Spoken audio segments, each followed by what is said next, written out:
How I taught my grandmother to read. Sudha Murthy was born in 1950 in Karnataka. An M.Tech in computer science, she teaches computer science to postgraduate students and is also the chairperson of the Infosys Foundation and a member of the public healthcare projects of the Gates Foundation. She has written novels, technical books, travelogues and collections of short stories. Her book, Wise and Otherwise, has been translated into 13 Indian languages. How I Taught My Grandmother to Read is from her first book of stories for children. It is a delightful collection of stories of real-life incidents from the author's life. When I was a girl about 12, I used to stay in a village in North Karnataka with my grandparents. In those days, the transport system was not very good, so we used to get the morning paper only in the afternoon. The weekly magazine used to come one day late. All of us would wait eagerly for the bus, which used to bring the newspapers, weekly magazine and the post. At that time, Triveni was a popular writer in the Kannada language. She was a wonderful writer.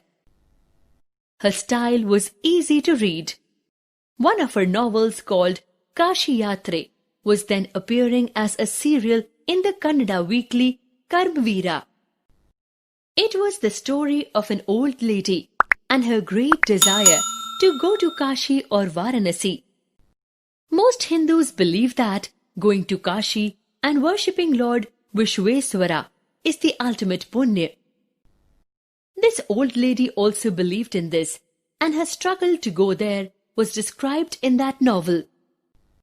My grandmother, Krishtaka, never went to school, so she could not read.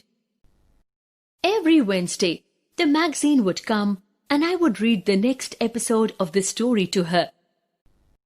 During that time, she would forget all her work and listen with great concentration. Later, she would repeat the entire text by heart. My grandmother, too, had never gone to Kashi, so she knew how the novel's protagonist felt. So more than anybody else, she was the most interested in knowing what happened next in the story and used to insist that I read the serial out to her. After hearing what happened next in Kashi Yatre, she would join her friends at the temple courtyard, where we children would also gather to play hide and seek. She would discuss the latest episode with her friends. Once I went for a wedding with my cousins to the neighboring village. I went for a couple of days, but ended up staying there for a week. When I came back to my village, I saw my grandmother in tears. I was surprised, for I had never seen her cry, even in the most difficult situations. What had happened? I was worried. Ava, is everything all right?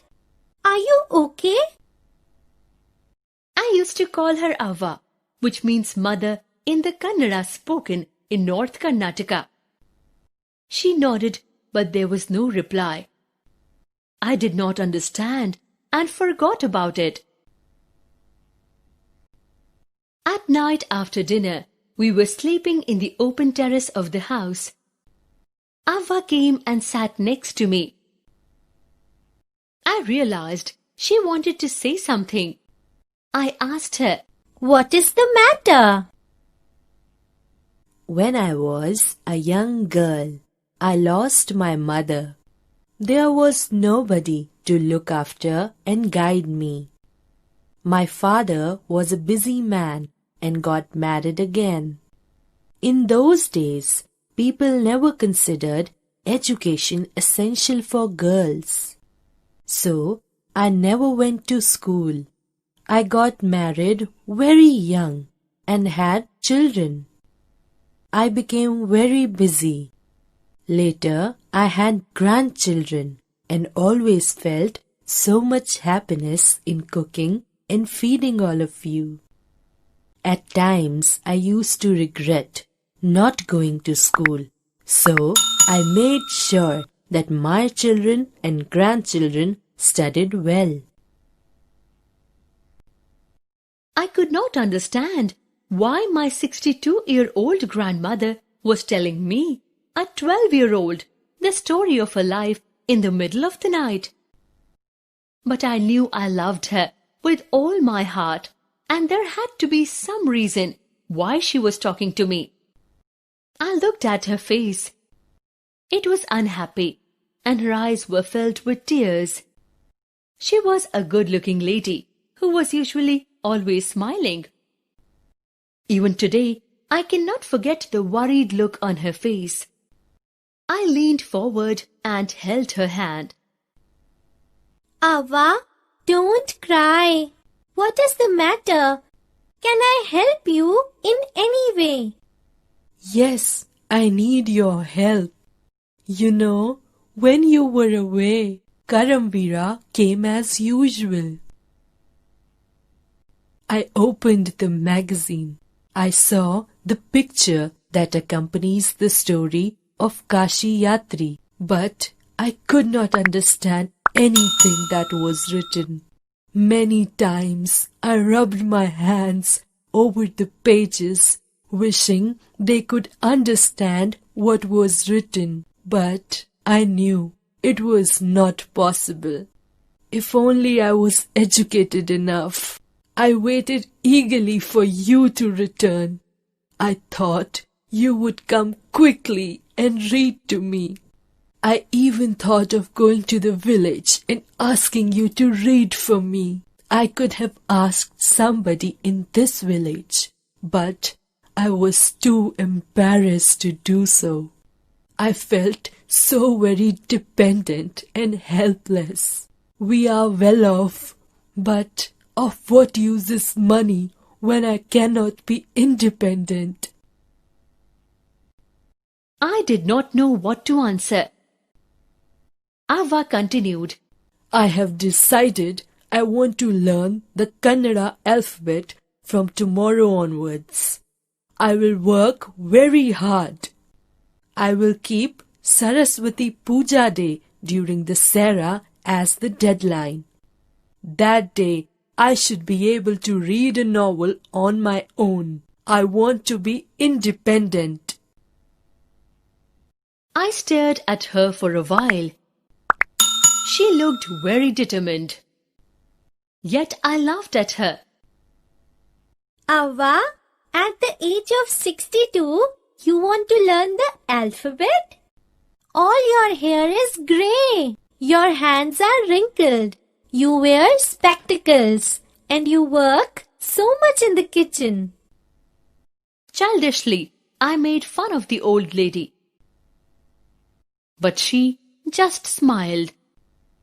If you are determined, you can overcome any obstacle. I will work harder than anybody, but I will do it. For learning, there is no age bar. The next day onwards, we started classes. Ava was a wonderful student. The amount of homework she did was amazing.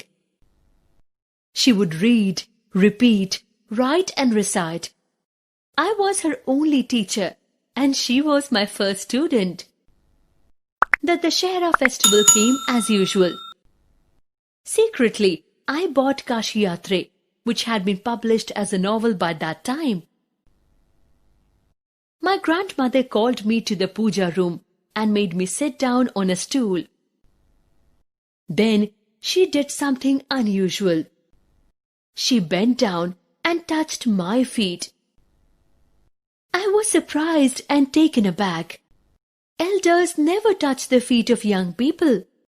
We have always touched the feet of God, elders, and teachers. It is a great tradition, but today the reverse had happened. I was sure that this was not correct and should never have happened.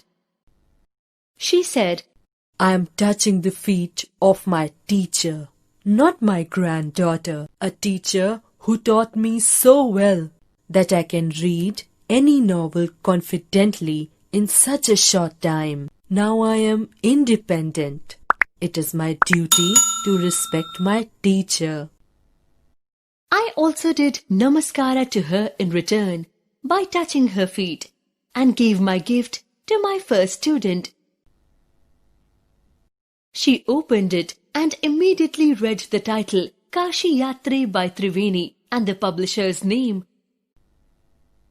I knew then my student had passed with flying colors.